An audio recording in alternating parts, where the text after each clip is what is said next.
नमस्कार दोस्तों, आपके अपने चैनल प्योरिटी ऑफ लाइफ में मैं नीलम शुक्ला आपका बहुत बहुत स्वागत करती हूँ।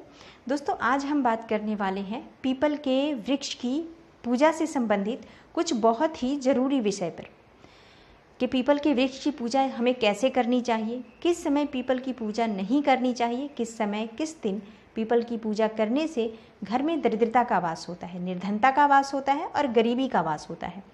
किस दिन पूजा करने से, किस समय पूजा करने से माँ लक्ष्मी की कृपा मिलती है।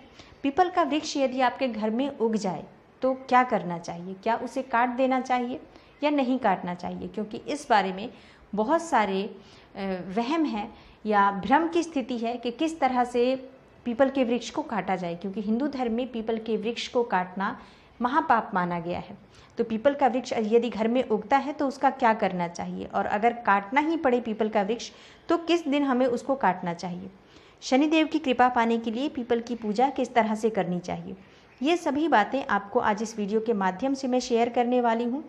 तो दोस्तों, वीडियो को पूरा देखें और अगर आपको वीडियो अच्छी लगे तो लाइक ज़रूर करें, शेयर करें अपने फैमिली फ्रेंड्स के साथ और चैनल को सब्सक्राइब कर लें। अगर आप चैनल पर नए हैं तो बेल आइकन को ज़रूर प्रेस कर लें। इससे ये होगा कि जब भी मैं कोई नई वीडियो अपलोड करूँगी तो उसकी नोटिफिकेशन सबसे पहले आपको मिलेगी। दोस्तों, बात करते हैं पीपल के वृक्ष के बारे में, क्योंकि पीपल के वृक्ष में समस्त देवताओं का वास माना गया है। अश्वत्थो देव सदनः, ऐसा अथर्ववेद में कहा गया है। अथर्ववेद में पीपल के पेड़ को सभी देवताओं का निवास स्थान माना गया है। दोस्तों, हिंदू धर्म में पीपल को बहुत ही पवित्र माना गया है, यहाँ तक कि इसे कल्प वृक्ष की संज्ञा दी गई है। पीपल के वृक्ष को कल्प वृक्ष की संज्ञा दी गई है। पीपल की छाया में तप और साधना करना बहुत ही श्रेष्ठ माना गया है। पीपल के वृक्ष के नीचे बैठकर अगर आप पूजा करते हैं तो उसका फल कई गुना बढ़ जाता है। दोस्तों, स्कंद पुराण में ये कहा गया है कि अश्वत्थ यानी पीपल के मूल में विष्णु, तने में केशव, शाखाओं में नारायण, पत्तों में श्रीहरि और फलों में सभी देवताओं के साथ अच्युत सदैव निवास करते हैं। भगवान कृष्ण कहते हैं, अश्वत्थ सर्ववृक्षाणाम, अर्थात समस्त वृक्षों में पीपल का वृक्ष हूँ मैं। पीपल की विधि पूर्वक पूजा आराधना करने से संपूर्ण देवताओं की पूजा हो जाती है और समस्त देवताओं की कृपा मिल जाती है। इसलिए जब भी आप पीपल के वृक्ष की पूजा करते हैं पूरे श्रद्धा भाव से करें, क्योंकि जब वहाँ आप पीपल के वृक्ष की पूजा करते हैं तो समस्त देवी देवता उसमें निवास करते हैं। श्रीहरि विष्णु निवास करते हैं, भगवान शिव, ब्रह्मा सभी उस वृक्ष में निवास करते हैं। माँ लक्ष्मी का स्थायी वास माना गया है पीपल के वृक्ष में। तो जब आप पीपल के वृक्ष की पूजा करें पूरे श्रद्धा भाव से करें और विधि विधान से करें, ताकि सभी देवी देवताओं की कृपा आपको पीपल की वृक्ष की पूजा से ही प्राप्त हो जाए। दोस्तों, पीपल के वृक्ष की पूजा कैसे करनी चाहिए। पीपल के वृक्ष की पूजा जब आप करते हैं तो आपको भगवान श्री हरि विष्णु का चतुर्भुज रूप स्मरण करना चाहिए। भगवान श्री हरि विष्णु का चतुर्भुज रूप स्मरण करते हुए पीपल के वृक्ष में जल अर्पित करें। जल आप तांबे के पात्र में लें, और अगर तांबे का पात्र उपलब्ध नहीं है तो परेशान होने की बिल्कुल आवश्यकता नहीं है। जो भी पात्र आपके पास उपलब्ध है आप उससे पीपल में जल अर्पित कर सकते हैं। तांबे का पात्र श्रेष्ठ माना गया है, अगर आपके पास हो तो अति उत्तम। आप उसमें जल लेकर और पीपल की जड़ में अर्पित करें, गुड़ चढ़ाएं, वहाँ पर जनेऊ अवश्य अर्पित करें और इस तरह से समस्त देवी देवताओं का स्मरण करते हुए प्रार्थना करें। जो भी आपकी मनोकामना है, अगर आप किसी कामना से कर रहे हैं तो अपनी मनोकामना पीपल के वृक्ष के नीचे बोलने से मनोकामनाएं पूर्ण हो जाती हैं। दोस्तों, पीपल के वृक्ष को कल्प वृक्ष कहा गया है। आप पीपल के वृक्ष के नीचे पूजा करने के बाद जो भी मांगते हैं सच्चे मन से और पूर्ण विश्वास से वो ज़रूर पूरी हो जाती है। आप श्रद्धा रखें, विश्वास रखें और शुभ मुहूर्त में आप अगर वृक्ष की पूजा करते हैं पीपल के वृक्ष की शुभ समय में तो उसका फल कई गुना प्राप्त हो जाता है। पीपल के वृक्ष की अगर रोज़ 3 परिक्रमा की जाए और जल चढ़ाया जाए तो दरिद्रता, दुख और दुर्भाग्य का नाश हो जाता है। लेकिन रविवार के दिन दोस्तों जल नहीं चढ़ाना चाहिए। क्यों नहीं चढ़ाना चाहिए? क्योंकि रविवार के दिन जल चढ़ाने से घर में दरिद्रता का वास होता है। उस दिन माँ लक्ष्मी की बहन दरिद्रता और उनके पति का पूरे दिन रविवार के दिन पीपल के पेड़ पर आधिपत्य होता है। तो इस दिन हमें पीपल के वृक्ष को स्पर्श भी नहीं करना चाहिए और पीपल के वृक्ष के नीचे जल नहीं चढ़ाना चाहिए। ऐसा करने से दरिद्रता प्रसन्न हो जाती हैं और आपके साथ ही आपके घर आ जाती हैं। इसलिए भूल कर भी पीपल के वृक्ष को रविवार के दिन स्पर्श नहीं करना चाहिए, जल नहीं चढ़ाना चाहिए। इस बात का विशेष ध्यान रखें। बाकी के दिन आप पीपल के वृक्ष में जल दे सकते हैं, पूजा कर सकते हैं। शनिवार और अमावस्या के दिन पीपल के वृक्ष की पूजा अवश्य करनी चाहिए और उस दिन पूजा करने के बाद 7 परिक्रमा करनी चाहिए। काले तिल से सरसों के तेल का दीपक जलाकर छायादान करने से शनि की पीड़ा से आपको राहत मिलती है। सरसों के तेल का दीपक जलाएं, उसमें थोड़ा सा काला तिल डाल दें। ऐसा करने से शनि पीड़ा से आपको राहत मिलती है। अगर आप शनि के प्रकोप से परेशान हैं, शनि की ढैया, 7.5 महादशा, अंतर्दशा, किसी भी तरह से शनिदेव की आपको कृपा नहीं मिल रही है, तो ये काम आप अवश्य करें, तो आपकी जो भी परेशानी है वो दूर होती है। दोस्तों, शनि प्रकोप से अगर आप राहत पाना चाहते हैं तो हर शनिवार की शाम को पीपल के पेड़ के नीचे सरसों तेल का दीपक अवश्य जलाना चाहिए। कुछ देर वृक्ष के नीचे बैठकर शनिदेव का ध्यान करना चाहिए। उनके मंत्रों का जाप करने से शनिदेव प्रसन्न होते हैं और जो भी परेशानी आपको शनि की वजह से हो रही है वो सभी परेशानियां दूर हो जाती हैं। यदि शत्रु आपको बहुत परेशान कर रहे हैं तो पीपल वृक्ष के नीचे बैठकर हनुमत शत्रुंजय स्तोत्र का पाठ करना चाहिए। ऐसा करने से शत्रु नष्ट हो जाते हैं और ऐसा भी कहा जाता है कि जो शत्रु आपका अनिष्ट करना चाह रहे होते हैं उनका स्वयं का ही अनिष्ट होने लग जाता है। इसलिए आप शनिवार के दिन ये काम कर सकते हैं। आप मंगलवार के दिन इस स्तोत्र का पाठ कर सकते हैं। अगर आप ऐसा करते हैं तो आपकी शत्रु से जनित जो भी पीड़ा है वो समाप्त हो जाती है। अगर आप शत्रुओं से परेशान हैं तो आपकी ये परेशानी समाप्त हो जाती है। शाम के समय पीपल के नीचे मिट्टी के दीपक को सरसों के तेल से प्रज्वलित करना चाहिए। मतलब मिट्टी का दीपक आपको लेना है, उसमें सरसों का तेल डालना है और उसे आप अगर पीपल के वृक्ष के नीचे सायंकाल जलाते हैं तो आपकी मानसिक परेशानी समाप्त होती है, आर्थिक परेशानी समाप्त होती है। और पीपल की परिक्रमा अगर सुबह सूर्योदय के समय किया जाए, सूर्योदय से कुछ समय पहले कर लिया जाए तो अस्थमा रोग से राहत मिलती है। पीपल के नीचे बैठकर ध्यान करने से ज्ञान की वृद्धि होती है, मन में सात्विकता बढ़ती है।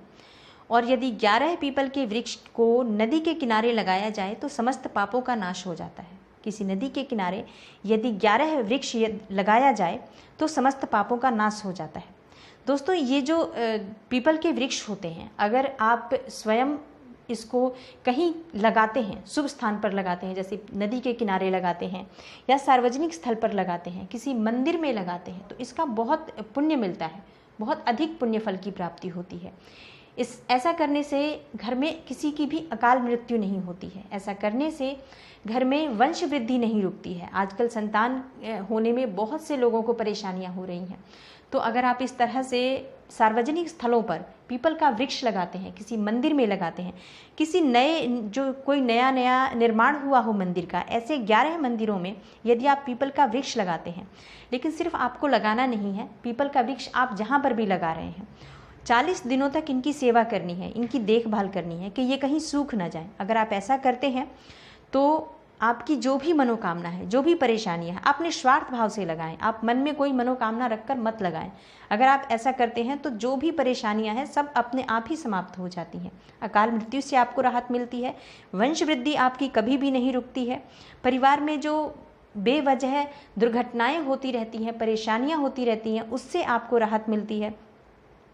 सभी परेशानियां एक साथ अपने आप समाप्त हो जाती हैं। अगर आप कोई विशेष मनोकामना रखकर नहीं लगा रहे हैं तो कई सारी परेशानियां एक साथ समाप्त होती हैं, क्योंकि जब आप कोई भी काम निस्वार्थ भाव से करते हैं उसका परिणाम बहुत दूर तक मिलता है और बहुत अधिक मिलता है। जब हम खुद से मांगते हैं भगवान से तो बहुत थोड़ा मांगते हैं, कुछ जो हमारी 1 या 2 मनोकामना होती है हम सिर्फ उतना मांगते हैं। लेकिन जब भगवान स्वयं देते हैं, हम भगवान पर ही छोड़ देते हैं निस्वार्थ भाव से पूजा प्रार्थना और सेवा करके, तो फिर जो भगवान देते हैं वो कहीं अधिक होता है, हमारी सोच से भी कहीं अधिक होता है। इसलिए जब भी आप कोई पूजा पाठ करते हैं, जब भी आप कोई सेवा का काम कर रहे हैं, कहीं पर कोई वृक्ष लगा रहे हैं, तो आप बिना किसी मनोकामना के करें, निस्वार्थ भाव से करें कि इससे दूसरों को लाभ प्राप्त होगा, किसी को छाया मिलेगी, कोई पूजा करेगा, कोई पक्षी आकर इस पर विश्राम करेगा। ऐसी मन में धारणा रखते हुए आप पीपल के वृक्ष लगाएं। तो 11 वृक्ष यदि आप किसी नदी के किनारे लगाते हैं, सार्वजनिक स्थल पर लगाते हैं, या नवनिर्माण जो जिन मंदिरों का हुआ है उन मंदिरों में आप लगाते हैं और उनकी सेवा करते हैं, 40 दिनों तक उनकी देखभाल करते हैं कि उनमें से कोई भी वृक्ष सूखता नहीं है, तो इसका जो पुण्य फल होता है आपकी पीढ़ी दर पीढ़ी तक मिलता है। सभी तरह के पितृदोष समाप्त हो जाते हैं, जीवन में सभी तरह की बाधाएं समाप्त हो जाती हैं। दोस्तों, ये तो रही कि आप किस तरह से पीपल के वृक्ष को लगाएं और कैसे उनकी सेवा करें। अब बात करते हैं कि किस समय किस दिन पूजा करने से लक्ष्मी की प्राप्ति होती है। शनिवार के दिन यदि सूर्योदय के बाद, सूर्योदय से पहले कभी भी जल नहीं चढ़ाना चाहिए, क्योंकि उससे पहले ऐसा माना जाता है कि पीपल के वृक्ष में दरिद्रा का वास होता है। तो सूर्योदय होने के तुरंत बाद आप पीपल के वृक्ष में यदि जल चढ़ाते हैं और पूजा करते हैं वहाँ पर, तो माँ लक्ष्मी को आप आमंत्रित करते हुए कि हे माँ लक्ष्मी, आप मेरे घर में चलें, मेरे घर में आप स्थायी रूप से वास करें, इस कामना के साथ आप अगर शनिवार के दिन या प्रतिदिन, रविवार को छोड़ के बाकी के सभी दिन आप ये काम कर सकते हैं, तो निश्चित ही माँ लक्ष्मी आप पर प्रसन्न होती हैं और माँ लक्ष्मी का स्थायी वास आपके घर में होता है। दोस्तों, अब बात करते हैं कि पीपल का वृक्ष यदि घर में उग जाए तो क्या करना चाहिए। पीपल का वृक्ष यदि घर में उग जाए तो उसे काटें या नहीं काटें, क्योंकि हिंदू धर्म में पीपल के वृक्ष को काटना महापाप माना गया है। ऐसा करने से पितृदोष होता है और वंश वृद्धि रुक जाती है। तो पीपल का वृक्ष यदि आपके घर में उगता है, एक तो इस बात का ध्यान रखें कि जब भी आपके घर में पीपल का वृक्ष उगता है तो बहुत छोटा जब वो हो तभी आप उसे निकाल लें। इतने समय तक उसे बड़ा ना होने दें कि उसे काटना पड़े। अगर आप हमेशा ध्यान रखेंगे इस चीज़ का, तो जब छोटा सा वृक्ष होता है बहुत आसानी से आप उसकी जड़ों को बचाते हुए, नुकसान न पहुँचे ऐसा ध्यान रखते हुए उस वृक्ष को निकाल कर किसी गमले में डाल दें और उसे ले जाकर किसी मंदिर में रख दें। ऐसा करने से वृक्ष को कोई नुकसान नहीं होगा और आप पाप के भागीदार भी नहीं बनेंगे। लेकिन अगर आपने ध्यान नहीं दिया और आपका पीपल का वृक्ष बहुत बड़ा हो गया, जो नुकसान पहुंचा रहा है आपकी घर की दीवारों को या आपकी घर की नींव में वो अंदर तक जा रहा है, क्योंकि इसकी जड़ें बहुत मजबूत होती हैं, तो इससे आपके घर को नुकसान पहुंच रहा है। ऐसी अवस्था में अगर आपको वृक्ष काटना पड़े तो आप शनिवार के दिन नहीं काटते हैं या सोमवार से लेकर शनिवार तक किसी भी दिन आप पीपल के वृक्ष को नहीं काटेंगे। आपको काटना है रविवार के दिन।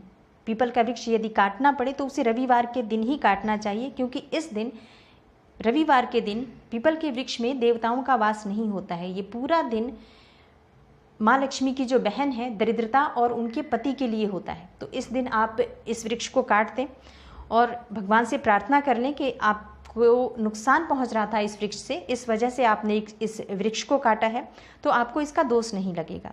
हो सके तो पीपल का वृक्ष आपने काटा है, इसका आपको दोष ना लगे किसी भी तरह से, मन में कोई शंका है तो आप पीपल का कोई वृक्ष किसी सार्वजनिक स्थल पर या मंदिर में अवश्य लगा दें, जिससे इसका आपको जो दोष लगने वाला है उससे आपको राहत मिल जाएगी और आपको भगवान श्री हरि विष्णु की कृपा मिलेगी और किसी भी तरह से आपको कोई परेशानी नहीं होगी। दोस्तों, आज की जो वीडियो थी इसमें बहुत ही ज़रूरी सवाल थे, बहुत ही ज़रूरी बातें थी जो कि पीपल से संबंधित जो लोग भी पीपल के वृक्ष की पूजा करते हैं उन्हें पता होनी चाहिए। आज की वीडियो आपको कैसी लगी ये कमेंट बॉक्स में लिखकर मुझे ज़रूर बताएं। मैं मिलती हूँ आपसे अगली वीडियो में किसी नई और महत्वपूर्ण जानकारी के साथ। तब तक के लिए नमस्कार।